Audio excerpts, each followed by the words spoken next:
أعوذ بالله من الشيطان الرجيم. بسم الله الرحمن الرحيم. الحمد لله رب العالمين وصلى الله على سيدنا محمد وآله الطاهرين. اللهم صل على محمد وآل محمد. Alright, so last week he was talking about, Ayatollah Jawadi was talking about how Qalb Salim is the only way. And where did he get that from? The Quran. The Quran speaks about how nothing's going to be able to help you except man atallah biqalbin salim yawma la yanfa'u malun wala banun illa man atallah biqalbin salim.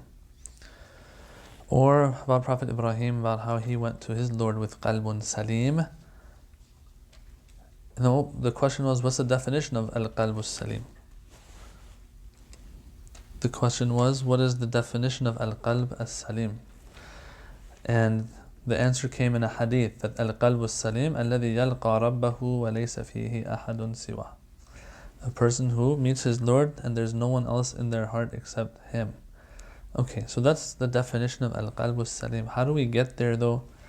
Ayatollah Jawadi starts speaking and sounding very poetic and lofty, and I'm going to have a reservation about that. Then he fixes it later, I will say. So let's see how he enters this subject of how do we attain al-qalbu salim. He says that the path for tazkiyatun nafs, the path for refining the soul and cleansing the soul and taking it away from any darkness, is the path of disconnecting from everything other than Allah. Okay, this is the path that you're giving us. This is the solution that you're giving us. But the solution is the problem right now. Because al-qalbu salim says, the hadith said al-qalbu salim is the qalb, the heart that meets its Lord while there's nothing else, nobody else in that heart. And then when you're telling us the way to attain, to refine the soul, to reach this point, you say, it is to disconnect everything from other than Allah. Well, that's what al-qalbu salim was. That's the definition of al-qalbu salim. How do I get there? What does it mean to disconnect? How is that attained? It doesn't say it.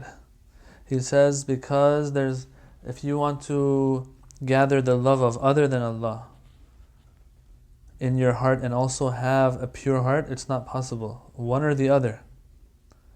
Anything other than Allah in the heart is a dust that sits on the heart. Okay. What else do you have to say? Awajawadi, he says that you have to feel that you are in need of panah. You're in need of refuge. You're in need of a home that's safe, that you're in. That kind of need that you have. You get yourself in a safe home. If you get yourself in a safe home, you have a sound heart. Okay. What does that mean? Well, he starts giving examples of how the home that has to do with Allah is a very safe home to be in. He gives a couple of verses. He says, فَمَنْ يَكْفُرُ بِالطَّاغُوتِ وَيُؤْمِنْ بِاللَّهِ فَقَدْ اسْتَمْسَكَ بِالْعُرْوَةِ الْوُثْقَى. Whoever turns away from taghut and believes in Allah, they have clenched the rope of Allah, that strong rope of Allah. Okay, al-urwatul wuthqa. Okay, what else? وَمَنْ يُسْلِمْ وَجْهَهُ إِلَى اللَّهِ وَهُوَ مُحْسِنٌ. Whoever submits themselves to Allah while they are good people and righteous people, فَقَدْ اسْتَمْسَكَ بِالْعُرْوَةِ الْوُثْقَى. They have clenched the rope of that strong rope of God. Okay, he's proving to us that this is how you're supposed to do it. That you have to cling on to something. When you cling on to something that your life depends on, how much are you going to be thinking about that thing versus other things, right? So, for example, when you, wow, that's a big mosquito. It can barely fly. It sucks so many people's blood. All right, so these are the less dangerous ones, though, they say. Yeah, what was I talking about? So, what did I say? What was the last thing I said? Mosquito. Gosh darn mosquito. That mosquito wasn't mosquito, it was shaitan. He's just trying to distract us. Yeah, so when you are, if let's say you are falling from a cliff or something, right? And there's this rope that you're hanging on, right? You're going to be thinking about that rope and only that rope because your whole life and existence depends on it. Yeah, this strong rope that is attached to something is the only way you're going to survive. Okay? And so because everything of you depends on that, that's the only thing on your mind. If they open up your heart, what are they going to find? Rope.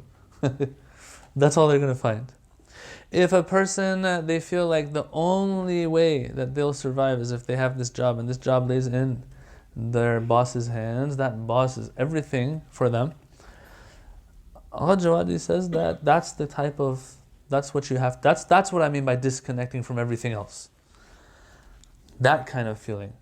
And we have to understand that, okay, I need a safe refuge. I need something that I can cling on to, and that is the rope of God, the house of God, whatever you want to call it. That's the only time I will really, really have everything else other than God cut out from my heart. But the question is, once again, Al-Jawad, you have not explained how to reach a point where I feel like this is it. That He is my everything, that Allah is my everything, He is that refuge, He is that rope, He is all that. He doesn't say it. Until He reaches like this point. So when I was reading, I was just like, oh Jawad, you're just repeating yourself. But he reaches this point where he says, and I was waiting to find and see if he says anything other than other akhlaq, what other akhlaq teachers say. So he says, there are two conditions to live in such a home, to have such a thing. Now it'll take time probably to reach this point. Nonetheless though, this is the only way you can reach this point. He says that we have to have two things. I'll say the Arabic and then I'll explain. It's al-husn al-fi'li and al-husn al-fa'ili. Fi'l means an action. Husn fi'li means the deed has to be good. We have to have a good deed. And also we have to have husn fa'ili. The one who's doing good also has to have goodness in them. In other words, belief, proper belief. Belief and action. Allah Bahjat would always say, for this path, you have to have taqwa. Taqwa in belief and in action. So it goes back to what Allah Bahjat does all the time. It goes back to other akhlaq teachers, the ones that we would see and go and sit with all the time. They would always say there's only one way. That you have to be mu'min and do good things. That's all it is. That means good things equals not bad things. Haram is out of the picture. So they're like, okay, alhamdulillah, Allah Jawadi didn't say anything else other than this. Right? But we don't like to hear this. We cringe when we might even cringe. I might cringe if I hear this. Why? Because look, I have 135 pages in this book. Give me a secret that no one else has heard of. Nope, there is no other secret. So once again, the same thing we always talk about. That you better take care of your wajib and haram. That's it. That is the main ingredient. So he says, husn fa'ili, husn. He makes it nice, he uses these interesting words. But in the end, it's the same thing. And he goes on, he says, the individual, the face of his existence should be looking towards God. And his eyes should be looking at the things that he has in mind for this individual. Okay, that which one of these Allah wants and likes and which one does He not like? Well, what are you talking about? Or in other words, what is it halal and what is it haram? Okay, so we've gone 135 pages and this is what you're telling us? Yup. If you're disheartened, we were also disheartened when we would ride all the way to Tehran for Dars Akhlaaq and we would hear the same things from these ulama. Because that's all it is. That's all it is.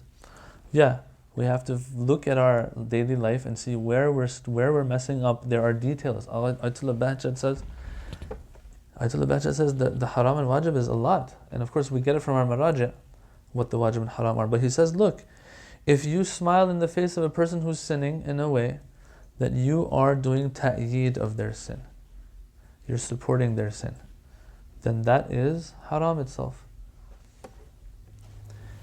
So if I'm, for example, liking something on Facebook, someone doing something haram, or I don't know, just recently I saw there was this couple that just got married and there's like some PDA stuff on their Facebook and I saw that members of our community had even liked it.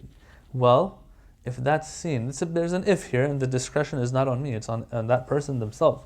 If liking a post even is seen as ta'yeed, like good job or something, if it's seen as such, that falls under haram as well. Yeah. Or that profile picture that I put up that, I'm not observing the hudud shari of this is for those individuals who want more. Yeah. I'm not going to judge anybody. I'm going to say that this person is now going to Jahannam. That's between them and Allah. But even it comes down to details like this even. Yeah. Sometimes you'll find that religious muhajjaba sisters, in some of their profile pictures, all of the boundaries are not adhered to, right? Okay, once again, someone might say, why do you keep going back to this hijab example? Well, whatever. It's one of those wajibat that's apparent. You can see, you can gauge, because it's black and white in the books. And so this is an example of that. With the guys, there will be other examples, okay? We are beyond this whole idea of, oh my God, look, he went towards the sisters again. He wanted to give them a hard time. This is just examples. These are just examples. The brothers will have it another way, right? What we're trying to get right now is that Allah Bahjat says it comes down to these details. Or else, let's just close this book and walk away, because if you want to do sayr and suluk, without these things, it won't work. So all of a sudden, those little harams that we always thought the harams are there so that we don't go to Jahannam or we go to Jahannam, all of a sudden take on a different color. No, these are my steps towards Him. That little thing that I don't do when I know I'm not supposed to is a step towards Him. That's me telling myself that He's my refuge, and that's why I got to keep Him happy. Who's falling off a cliff, and then while they're falling, they grab onto that rope, but now they want to play some weird hot potatoes with that rope that they're clinging onto. You don't play hot potato with the rope when your life depends on it, or whatever that game is. You're moving your hands up and down like, let me try this out. No. You're not going to take any risks. You're going to take all precaution necessary. Same thing here. The wajib and haram of Allah. So he said, I gave you examples of that strong home in the Quran, the urwatul wuthqa. He says, but if you don't have urwatul wuthqa, what do you have? مثل الذين اتخذوا من دون الله أولياء كمثل العنكبوت اتخذت بيتا. You either have that strong home, or when you're falling off that cliff, you're hanging by a thread. Of course, the thread will snap in a split second, in a moment. It won't even hold you for a second. Now here the Quran says, those people who rely on other than Allah, it's like the ankabut. It's like the spider that relies on its home. The spider is sitting there thinking it's on top of the world. All you need to do is blow at its web, and everything goes down the drain. And so he says, he makes a little thing here. He makes a little point here I like. He says, when you have, instead of that strong home, you have a spider web as your what you're relying on. Spider webs, not only are they not reliable, they can't do anything for you. Not only that, but when you walk through them and it's happened to you before, right? You're walking and then you feel like there's something on your face. It's like you walked into a spider web, you didn't notice it, and then it's just on you, and it just holds you down. It gets on your nerves, or like that mosquito right now. So we call him. That's the Mizan mascot. No, let him be. Let it be. Thank you, sir. We have to find another mascot now. So this ankabut, this spider web, not only does it not hold you, it's a hindrance. It's bothersome. It clings onto you and doesn't let you breathe properly. I don't know if you ever had that happen to you. When you get spider webs on you, it's disgusting. He says anything other than Allah, these connections and stuff, that's what they are. They cling on to you, not that you're clinging on to them necessarily. They get on your nerves, they cause problems for you. Alright.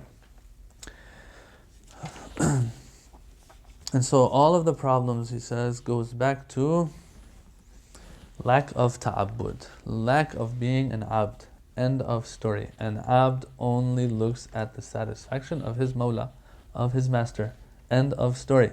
Once again, this is for those who want more. If a person wants to just take this life as, what they want to get out of this life is to avoid going to Jahannam, then we don't have to go this far. We don't have to worry about, ta'abbud necessarily. Be an abd. Although even there, to avoid Jahannam, you have to be an abd.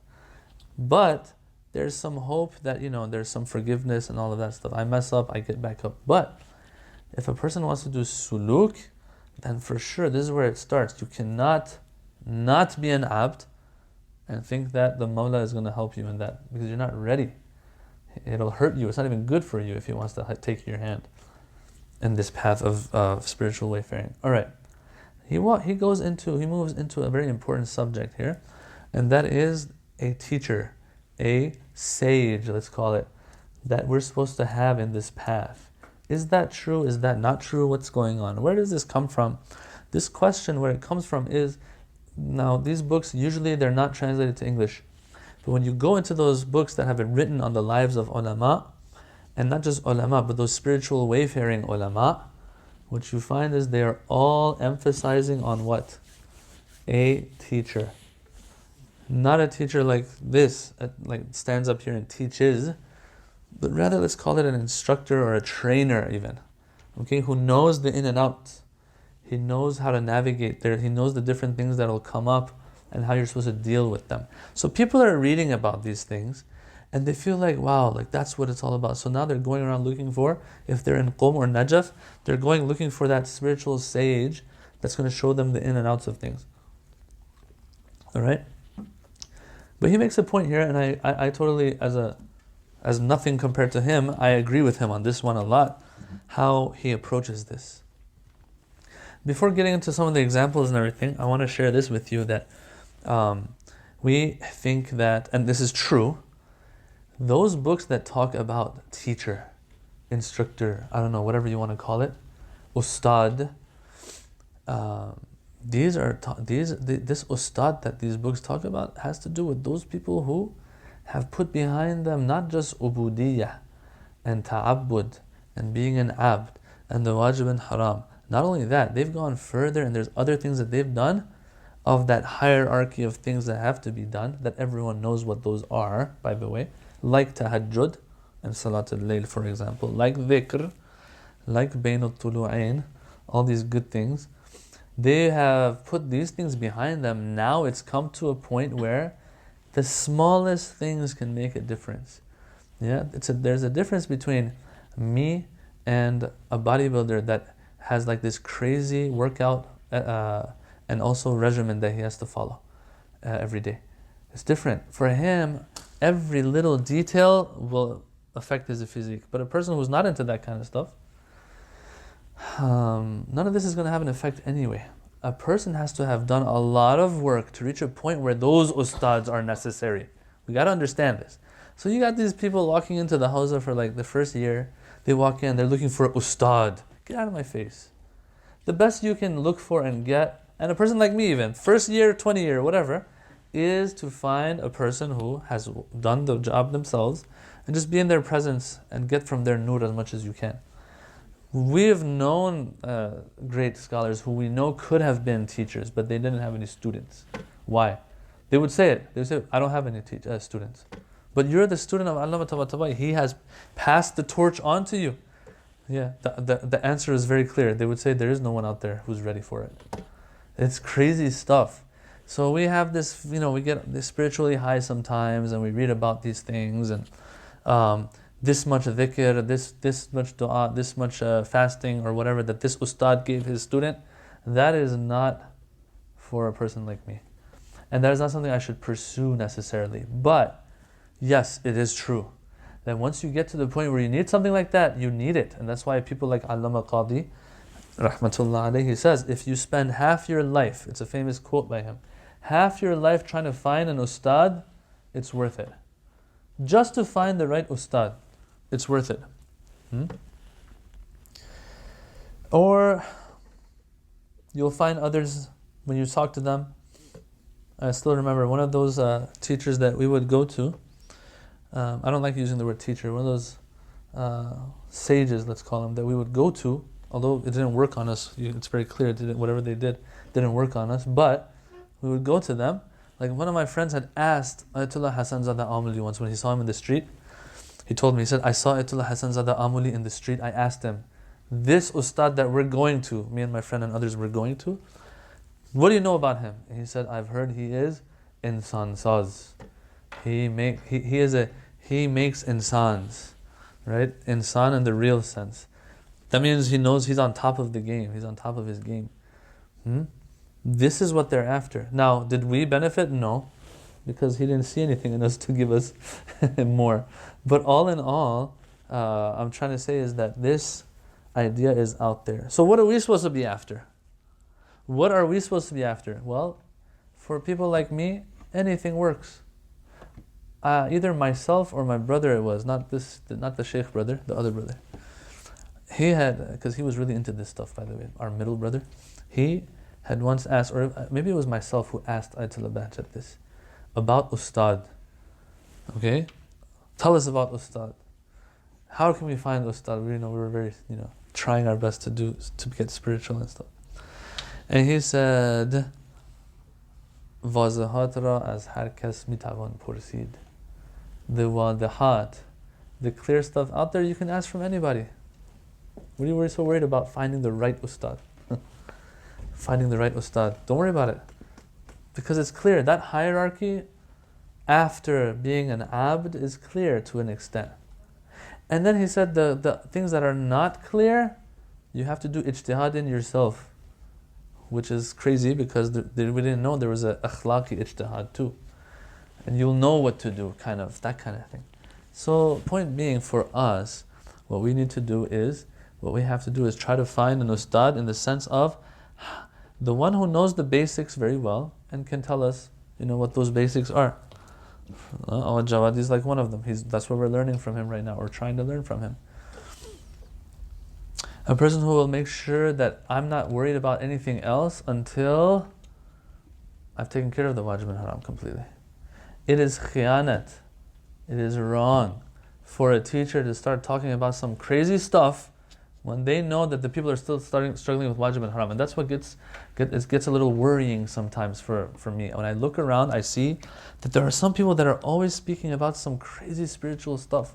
Well, that gives people a good feeling, but it's not going to get them anywhere, and it might even hurt them. So ustad, in that sense, is the simple stuff. Take care of your wajib and haram. And then if you really reach that point, then salat at its prime time. That's the second thing they'll tell you. And then they'll tell you do some khidmah of khalq and help people, and so on. They'll tell you that certain dhikrs, say them. Not a number, a specific number. Just do dhikr and remember Allah a little bit more after Fajr Salat. Things like that. Certain nawafil. All these kinds of things is what they'll tell you. What is more important for me, because we all know these things, is to find someone that I can go to who has actually done these things in their life and try to get some of that nur to come to me. Nur meaning motivation here. Yeah, when I see them, I feel like okay, I'm ready to go. I might have shared this with you, that the ustad that we would go to, I asked him once, I said, what would you do when you were in the presence of Allama Tabatabai? He said, we would just look at him. And that's all we would do. We would just look at him. That's all and that was enough for us. That says a lot. So what I'm going to try to do is try to find an ustad that's not going to hurt me, that's all, and knows those basics and has practiced them in their life, these three things. Not going to hurt me, why do I say that? Once again, because personally growing up myself, there was always different ways, different approaches and methodologies when it came to spiritual wayfaring. For example, second year of Hawza, this same book, as I told you the first day we started this class, this book, I took it to one of my senior friends in the house. I said, this is Akhlaaq, I want to learn this. Thank God we didn't do it this, because this is complicated. Akhlaaq isn't this complicated. This is for later, once you've figured certain things out. Those teachers and ustads who will highlight certain things and give them importance over other things and they can't tell the priorities, that's a problem. And I've seen it firsthand, and it's affected me firsthand even. And before you know it, this person who wants to spiritually grow is so confused what to do. But then there are some who get it right. There are some who get those steps and that sequence right. For them, for me, that's an ustad. So it's not just a person who's gone and done what matters. It's more than that. how are they able to take other people's hand and help them? I'll give you an example. There's a person by the name of Rajab Ali Khayyat, right? Rajab Ali Khayyat is a person who lived that life of piety, right? But the things he would do sometimes is not something that's recommended by some of the ulama akhlaq when they see me. This book on his life is translated maybe to English even. And you read it, so one of the things in there is that one time his family was, hungry, and he had some food, and there was a dog that he saw that was hungry, he gave the food to the dog. Things like that. Okay, now someone will read that. That's between him and Allah, and he knows what he's doing. But that is not a priority right now in that spiritual wayfaring of everyone else who's reading this book now. So there's a problem with the books that are translated, as I said before, and there's also problems to this with these ustads. They don't get what matters right. They don't get the priorities straight. And so they'll say things to people which are not what that person needs right now. Yeah, this is all in the realm of the basics. Yeah, in the realm of those very, very daqiq and very precise things that every little bit matters. Oh, if a person becomes an ustad there while they're not qualified, then they're in big trouble. Allama Qazi, once again, it's a famous story that's in the books, where he had called out one of these sages, and he was a sage, but he just doesn't know how to make others sages, right? He's a sage for himself. He can't make others into sages. He had given advice to someone to do certain a'mal. That person eventually died. And Allama Qazi said, it's all on him. How dare you give a person prescriptions that it's not time for? Do ihtiyat. Say, I can't help you. Yeah. So anyway, this is beyond what we want to cover here. This is the stuff I'm getting into, this last part. It's not very important. Anyway, I want a teacher who can help me with the basics. Sometimes there's no Allama Qazi anymore to help me with the detailed stuff. There's no Ayatul Bahjat, or there is, but he's not talking. Yeah. Even in these cases, they say Allah will come to your aid. Just do your part. The time will come for the rest. And this is the point that he wants to drive here. He gives about 7-8 examples of how, look, when we're on this path, especially in the beginning, everything can be our teacher. And while I was reading these examples, I remembered Awa Bahjat saying, Awa Bahjat says, do your part, which is the wajib and haram and those things. Then, Daru divar mishan ustad. The walls and the doors will become your ustad even. That basic ustad that I was talking about. What examples does Awa Jawadi give? He says sometimes you're reciting Quran, and all of a sudden a verse just hits you in the face, right? And it affects you. This is your ustad right now. Now once again, we don't want to become obsessive and think that everything can be my ustad. Like everything I look at, oh my God, this mic is telling me something right now. No. That's not how it works either. No, you get on with your life. Something will move you, then that will be your ustad in that moment. That will be your motivation in that moment. Ya ayyuhan nas, ya ayyuhal ladhina amanu, ya ahl al-kitab. All these things where the Quran addresses us directly, addresses us indirectly, he says can be an ustad. Sometimes that has an effect. Sometimes I'm just overhearing somebody and they're talking about something and I happen to join them and then boom, they say something and it really has that effect on me. Sometimes someone comes and asks me a question and then that question itself moves me. For example, I am seen as a pious individual who has no connections, I'm not attached to dunya too much. But I know deep down inside I am attached to my, whatever it is, my car, my phone or something. So someone just comes to me and says, oh, how can I work on myself so I come to the point and realization that really everything is going to be fani and will be destroyed except Allah. And so that itself is a wake-up call from, and all of a sudden I'm shaken, right? He says that can be. You can use your imagination here.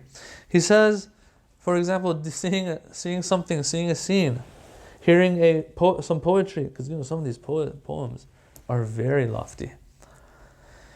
And the power of poetry is something else. Even when it comes to irfan, some of these irfani poems are crazy. They are crazy nice. Being in the presence of a refined soul. Things like that, he says. These are all your ustad. And so he says, knowledge is of two types. Suri and ghaibi. Zahiri and ma'nawi. Two types. Suri and Zahiri means it's outward, versus ghaibi and unseen, and ma'nawi, which means spiritual or inner. Alright, so those outward knowledges and sciences, like what? Biology? Math? He doesn't give those examples. He says those outward ones like fiqh, usul, tafsir, falsafa, like even these are considered suri sciences. They're not gonna, they don't necessarily entail proper growth, right? They need to be used in the proper way, and then they might yield that. But all in all, in and of themselves, they're not something that have value in and of themselves. He says, if a person wants to learn these, what do? They go to the right ustad for it, to the right teacher and professor for it. But sometimes a person is thirsty and is after something that they want, that they're missing and lacking. This also needs an ustad. But this ustad is not going to be always an akhlaq teacher that sits there and talks to you about akhlaq at a certain time with a certain book that he's reading off of. He's talking about me. 7:30 Tuesdays with this book. No. Sometimes it is a ghaybi muallim. Sometimes it is an unseen teacher through different means that will get the message to the person who is wayfaring. Yeah. And finally, let's end with this paragraph here. It says that, look, someone might get upset. Like, why is this the case? I want to learn this just like everything else in the books. He says, look, akhlaq and spiritual growth is something that actually is taking place in you.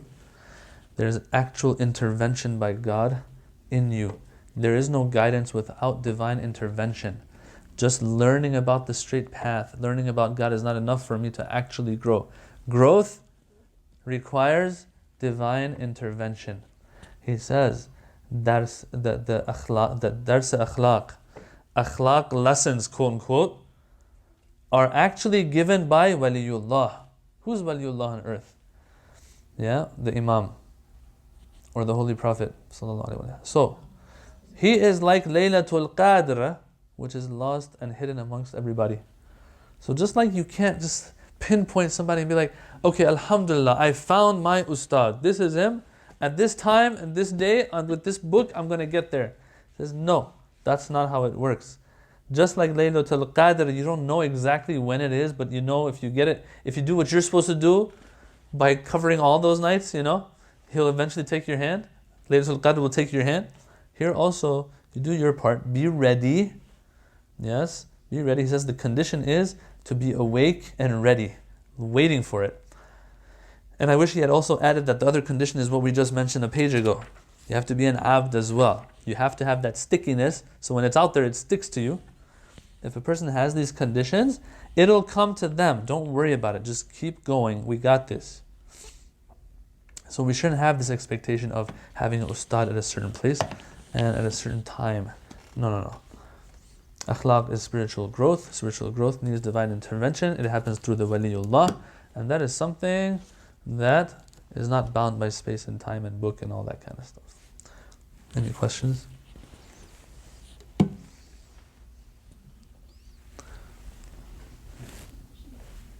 No? Walhamdulillah Rabbil Alameen. Salawat.